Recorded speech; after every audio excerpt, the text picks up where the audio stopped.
Jadi orang-orang yang dimunculkan Embos, orang-orang yang di training Embos ini ikut ke sana. Orang yang dibaca ini adalah orang-orang lama, 9 orang kalau tidak salah sekaligus membaca.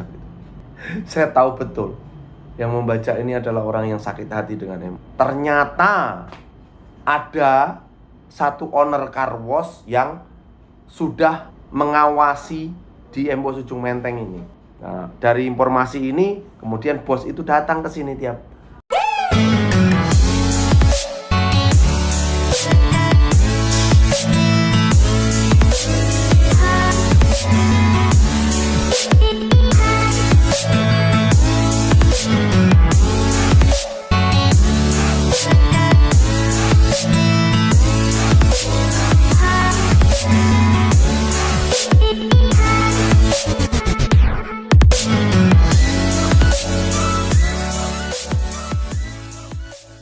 Embos, tempat yang tepat untuk merawat mobil Anda. Embos, tempat yang tepat untuk merawat mobil Anda. Embos, tempat yang tepat untuk merawat mobil Anda. Embos, tempat yang tepat untuk merawat mobil Anda. Oke, jumpa lagi dengan video Embos Jakarta, video YouTube yang membahas tentang cuci mobil, salon mobil, semua tentang usaha cuci mobil dibahas di channel YouTube-nya Embos Jakarta. Jumpa lagi ya, dalam kesempatan kali ini saya akan membahas tentang tetap rekrutmen karyawan, bagaimana sistem dan polanya, karena ini juga sangat menarik untuk kita sedang mengelola atau sedang baru membuka usaha cuci mobil. Jadi konsep-konsep perekrutan karyawan ini sebenarnya harus kita upgrade. Dari zaman yang dulu kita rekrut karyawan itu menggunakan pola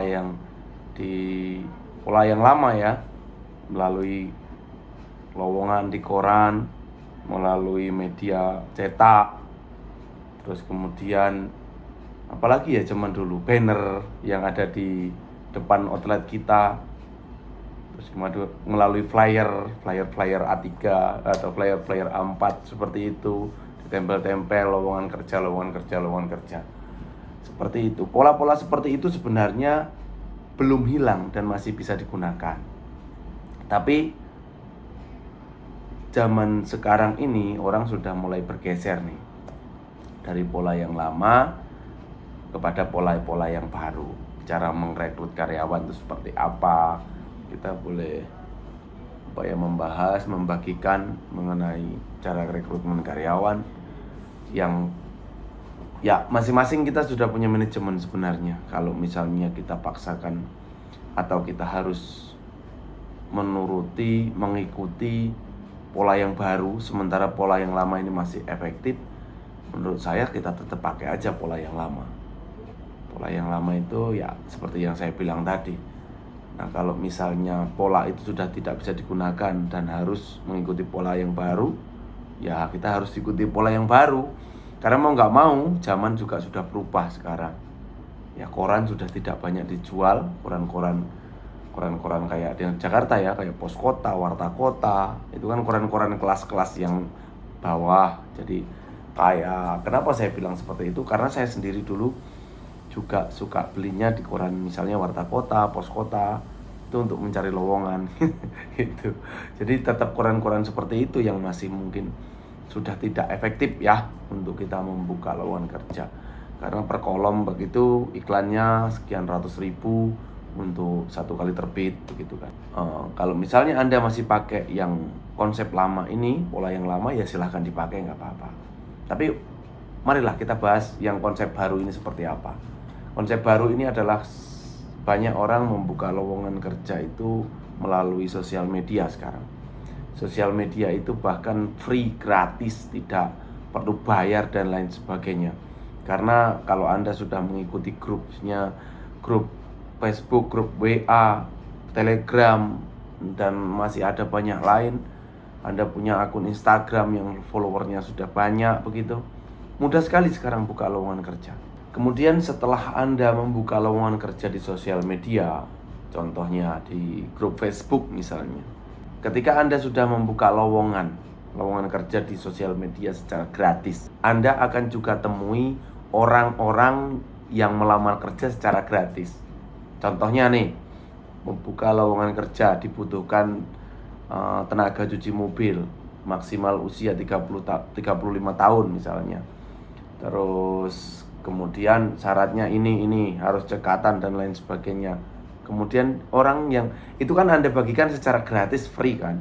Mau di WA, grup WA, mau di grup Facebook, mau di Instagram, free kan, gratis kan. Jadi yang Anda dapatkan nanti juga adalah pelamar-pelamar kerja yang gratis yang adanya di dunia maya. Yang adanya di dunia maya. Jadi kalau misalnya Anda share informasi tersebut pagi hari, sore hari sudah ada beberapa pelamar. Bahkan ya Anda bisa temui mungkin puluhan, mungkin ratusan pelamar di situ untuk cuci mobil. Mereka melamar itu juga gratis. Ini yang menjadi problem menurut saya. Jadi mereka, Anda nggak tahu posisi mereka seperti apa, lagi kerja atau tidak. Yang Anda butuhkan mungkin pengalaman. Ya, mungkin disebutkan di situ nanti juga pelamarnya di kolom komentar. Saya juga pengalaman. Tapi yang Anda tidak tahu posisinya mereka itu masih kerja atau tidak tempat lain. Karena orang yang masih kerja di tempat lain mungkin tidak nyaman mau cari perbandingan untuk kerja di tempat yang baru, yaitu dengan melihat peluang lowongan kerja Anda di sosial media tadi. Kalau Anda bagikan ini dengan gratis, ada pelamar kerja melalui kolom komentar juga gratis. Coba kita flashback sebentar, Emboser, di zaman yang dulu. Ya, kita bicara tahun 2009, 2010 sampai 2012, yang ketika itu membuka lowongan kerja itu memerlukan modal. Kalau lowongan kerja harus bayar koran misalnya. Kita dari manajemen ada kebijakan untuk membuka lowongan kerja melalui koran. Ya, melalui koran itu bukan hanya satu koran biasanya. Dari koran yang saya sebutkan tadi, Pos Kota, Warta Kota, terus apa lagi ya koran-koran itu ya. Ada lagi mungkin Kompas, mungkin apalagi koran Tribun dan lain sebagainya. Kemudian dari situ kita perlukan biaya. Misalnya satu kolom lowongan itu kan ada kolomnya begitu, di halaman berapa gitu. Itu sekali terbit, kalau saya salah ingat saya mungkin sekitar 140.000 atau sampai berapa gitu. Itu kan nanti kan memerlukan modal kan untuk satu koran, satu kali terbit. Jadi untuk dibaca 1 hari sampai 2 hari orang mencari lowongan, ditemukanlah di situ lowongan yang Anda buka. Nah, itu ketemu dengan targetnya. Nah, terus kemudian pelamarnya juga ketika Anda bayar di situ, pelamarnya juga tidak gratis. Ini yang membedakan buka lowongan kerja di sosial media dan buka lowongan kerja secara konvensional seperti dulu ya, di koran dan media cetak lainnya. Kalau di media cetak, kita dulu pernah sering kerjasama dengan Info Gading, Info Sunter, info lain, wilayah-wilayah seperti itu ya. Jadi orang bisa buka lowongan seperti itu. Nah, ini yang agak efektif menurut saya daripada di sosial media. Dengan konsep-konsep buka lowongan di koran atau media cetak seperti ini, lumayan efektifnya karena orang yang mau cari kerja itu serius. Rasa ingin kerjanya itu lebih besar daripada yang di sosial media. Karena di sosial media orang itu bisa komentar apapun, iseng-iseng dan lain-lain itu banyak, bisa komentar dia. Tapi untuk lowongan kerja di koran, dia harus datang untuk menyerahkan lamarannya dan belum tentu dipanggil saat itu juga. Nah, kalau di sini kita bisa berkomunikasi langsung lewat ini, memang kemudahannya seperti itu. Kita langsung bisa berkomunikasi langsung, bisa chattingan langsung, tukar nomor WA, bisa chatting, bisa langsung wawancara di sini. Tapi kita nggak tahu gesturnya kayak apa, fisiknya seperti apa, attitude-nya seperti apa, tanya jawabnya itu seperti apa. Ini lebih kayak meraba begitu kalau di zaman sosial media seperti ini. Bedanya kalau zaman dulu datang, duduk, diperiksa lamarannya. Karena saya dulu sering pertama masuk ke manajemen Carwash itu sering nerima lamaran. Jadi saya tahu bagaimana, sedikit tahu bagaimana menginterview, bagaimana menerima lamaran, bagaimana menyeleksi untuk kasir, untuk admin, manajemen, dan lain-lain itu bagaimana. Buka. Oh ya begini, oh ya begitu. Nah ini yang saya bilang agak efektif ya untuk kasir, untuk lowongan kerja yang ada di media cetak seperti ini. Beda dengan lowongan kerja yang ada di sosial media. Orang lebih bebas mau bicara apapun tanpa diketahui fisiknya, tanpa diketahui wujudnya, attitude-nya kita nggak tahu. Itu Embosser ya. Terus yang kita mau bahas lagi adalah tentang paling efektif saat ini bagaimana. Kalau di sosial media nggak efektif, di koran sudah nggak jalan, terus di mana? Di mana dan bagaimana kita membuka lowongan kerja?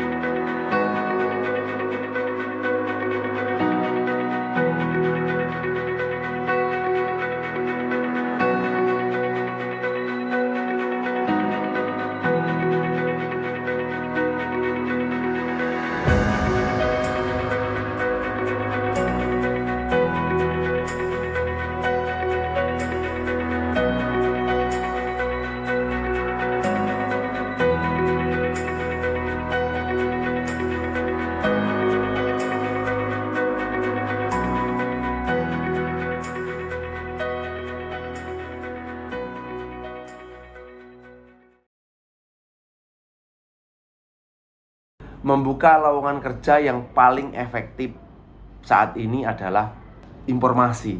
Jadi orang dalam membawa temannya. Ini kaitannya luas sekali nanti kalau kita bahas. Ya nggak apa-apa, satu persatu saya jelaskan. Dari orang dalam memanggil temannya. Terus bagaimana Pak cara dan prosesnya? Ya, logikanya seperti ini deh.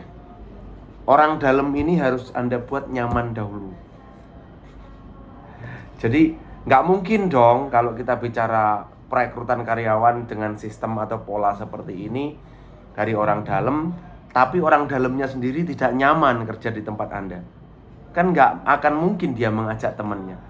Nggak dong. Jadi nggak harus menjerumuskan orang. Kalau saya sendiri ngerasa nggak nyaman nih berada di Embos. Tapi kenapa saya harus bawa orang banyak untuk ada di Embos? Itu kan menjerumuskan. Ya, saya tidak nyaman, kebutuhan saya tidak tercukupi, kesejahteraan saya tidak terjamin, tapi saya panggil orang untuk kerja di sini. Ini kan kayak sebuah hal yang nggak mungkin gitu loh, sebuah hal yang mustahil. Jadi kuncinya harus buat dulu nyaman karyawan, semua karyawan kita buat nyaman, senyaman mungkin, baru dari mulut mereka kita bisa gunakan untuk rekrutmen karyawan baru. Dan begitu kan? Dilihat ada perkembangan nggak? Biasanya kan kalau dari kampung seperti itu, Mosan. Dari kampung, kemudian dilihat, oh ya ini di Jakarta, oh kalau pulang, iya selalu kirim ibunya misalnya, selalu kirim orang tuanya. Dilihat nanti sama tetangganya punya anak, tetangganya punya saudara. Kemudian ya udah aja anakku tuh. Loh kenapa kok kamu langsung aja anakku?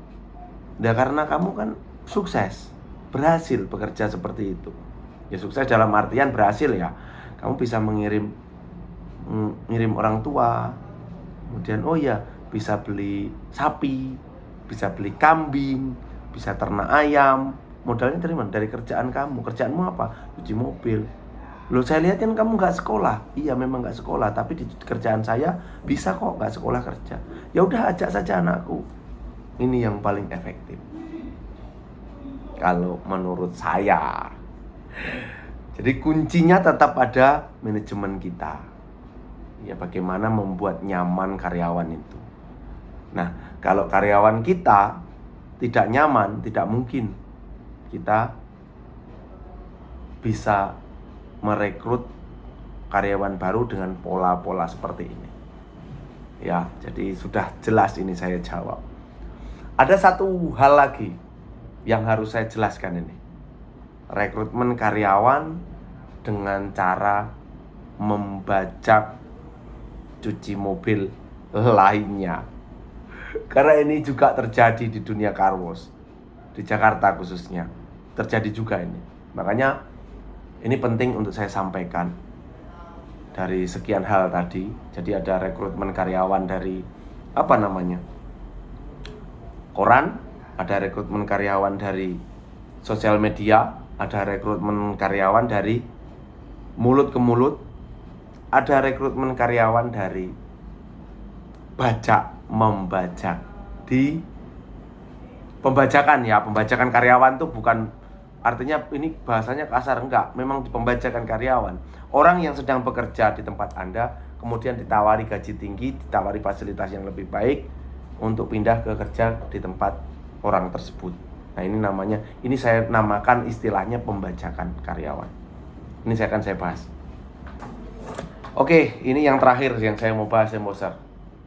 Saya jelaskan dulu kronologinya karena ini satu pengalaman yang luar biasa menurut saya di Embos, khususnya di Embos Ujung Menteng. Nah, di Embos Ujung Menteng ini berdirinya tahun 2016. Dulu rekrutmen karyawannya itu bukan langsung dari karyawan cucian yang salah satu cucian di luar, kemudian kita tarik untuk bekerja di sini. Bukan, seingat saya bukan seperti itu. Jadi memang anak-anak yang kerja di sini ini sebagian besar memang yaitu Embos yang munculkan. Jadi dari kampung belum pernah tersentuh atau bekerja di cucian lain, tapi kita rekrut, kemudian kita training sampai bisa, terus kita tempatkan di cabang Ujung Menteng. Sebagian besar ya. Tapi di situ ada sebagian kecil anak-anak yang dulunya pernah bekerja di karwas lain. Nah, itu juga tercampur di situ mereka. Artinya bukan Embos membajak dahulu. Ini perlu digarisbawahi. Nanti banyak komentar, ya, Embos membajak makanya dibajak, bukan seperti itu. Jadi mereka sudah tidak bekerja. Ini yang perlu Anda tahu, manajer Embos ini tidak mau, yang saya tahu ya, manajer Embos Pak Kirun itu tidak mau membajak orang dari cucian sebelah misalnya langsung dipekerjakan di cucian Embos. Itu tidak, yang saya tahu. Kecuali orang itu sudah tidak dipakai di sana dengan satu alasan yang di sini masih bisa terima, seperti itu. Itu masih logis. Tapi itu bukan kategori membajak menurut saya. Nah, di Embos Ujung Menteng ini dulu memang tahun 2017 akhir kalau tidak salah, 2017. Jadi udah berjalan setahun lebih, hampir 2 tahun lah. Ada pembajakan karyawan banyak, bukan sedikit. Jadi orang-orang yang dimunculkan Embos, orang-orang yang di training Embos ini ikut ke sana, ikut terprovokasi 1-2 orang. Yang menurut saya sih memang orang yang diprovokasi ini, yang dibaca ini adalah orang-orang lama yang pernah bekerja di cucian sana, cucian sini. 9 orang kalau tidak salah sekaligus membajak. Dan ini orang-orang strategi semua yang dibaca ini, orang yang bisa nyopir dan lain sebagainya. Saya tahu betul yang membaca ini adalah orang yang sakit hati dengan Embos. Ada. Ya mungkin karena apa alasannya, dikeluarkan kerja atau sudah tidak dipakai lagi, seperti itu. Dan mereka ngatur strategi. Ternyata ada satu owner car wash yang sudah mengawasi di Embos Ujung Menteng ini, yang luput dari pantauan manajemen. Nah, mereka sudah berusaha komunikasi nih dengan anak-anak car wash di sini. Anak-anak car wash di Ujung Menteng itu berkomunikasi. Akhirnya sementara bos ini sudah mulai membangun car wash-nya yang baru, tapi dengan informasi dari satu orang tadi yang dulunya pernah bekerja di Embos. Nah, dari informasi ini kemudian bos itu datang ke sini nggak tiap hari lah, beberapa minggu sekali, seminggu sekali. Kadang 2 minggu sekali datang ke sini. Nyuci mobil memang, nyuci mobil. Bos ini membangun komunikasi dengan anak-anak. Nanti ikut saya ya. Kamu di sini digaji berapa? Segini, Pak. Bagaimana fasilitasnya? Ini, Pak. Oh ya udah, nanti kamu di sana. Ini saya kasih posisi kamu. Nah, sementara di sini belum posisinya belum sebagai supervisor misalnya, di sana langsung diposisikan diri menjadi supervisor. Jadi, nah, satu orang ini, misalnya komunikasi dengan satu orang ini atau 2 orang anak-anak di sini, anak-anak ini mulai gerilya mencari orang-orang yang mungkin saat itu sedang dimarahi sama manajernya, sedang punya rasa nggak enak sama temennya, merasa tidak diperhatikan di perusahaan ini, dicuci mobil ini, begitu. Jadi dari situlah mereka berangkat mempunyai kesatuan hati, ketekatan untuk mau dibaca oleh owner tersebut. Tapi emoser yang perlu Anda tahu adalah ketika pembajakan itu sudah terjadi, bahwa kami agak sedikit kalang kabut memang untuk menjalankan outlet Ujung Menteng. Karena cabang kami memang baru 2 itu tahun 2017, itu 18-an lah, baru 2. Jadi dari Matraman harus dikirim ke sini beberapa untuk membantu gitu. Tapi itu tidak berjalan lama sih, cuma berjalan sekitar seminggu 2 minggu sudah normal lagi. Sudah bisa dicarikan orang-orang lagi yang baru untuk menempati posisi-posisi yang ditinggalkan itu. Tapi satu hal pelajaran yang kami terima bahwa memang sistem kerja seperti itu ada. Nah kemudian kami datang nih. Kami mendapatkan informasi dari temennya yang masih ada di sini. Dia tahu semuanya tapi dia nggak ikut. Dari sini dari anak ini kami gali informasi bahwa mereka sudah ada komunikasi dengan owner yang setiap hari ke sini, dan owner itu buka cuci mobil di sana. Di mana tempatnya? Di sana. Ya udah, coba yuk antarkan saya ke sana. Anak ini kebetulan pernah ke sana gitu loh. Jadi saya nggak tahu mana pengkhianat, mana yang nggak berkhianat. Ini satu pengalaman yang saya ceritakan. Nanti ada kesimpulan bahwa merekrut karyawan dengan cara membajak istilah ya, itu ada memang. Nah, jadi saya datang ke sana dengan Pak Kirun. Bukan datang ke tempatnya ya, bukan. Datang itu lewat saja. Dia bagus cuci mobilnya. Memang konsepnya bagus, luar biasa. Memang owner itu kerjasama dengan salah satu owner lain yang sudah berpengalaman di bidang car wash begitu, di bidang peralatan cuci mobil dan lain sebagainya.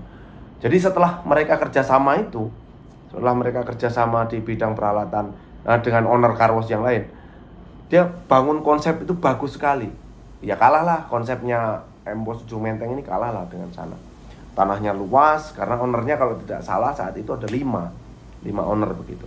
Nah, singkat waktunya saya berkeyakinan hati bahwa orang yang kerja dengan tipe model seperti ini anak-anaknya tidak akan pernah bisa bertahan lama. Anda tahu bahwa merekrut orang dari cucian lain, membajak orang istilahnya dari cucian lain, siap-siap Anda ditinggalkan oleh orang yang Anda bajak. Ini kuncinya. Jadi orang yang mau dibajak itu siap-siap aja meninggalkan Anda ketika ada masalah. Saya berkeyakinan seperti itu, emoser.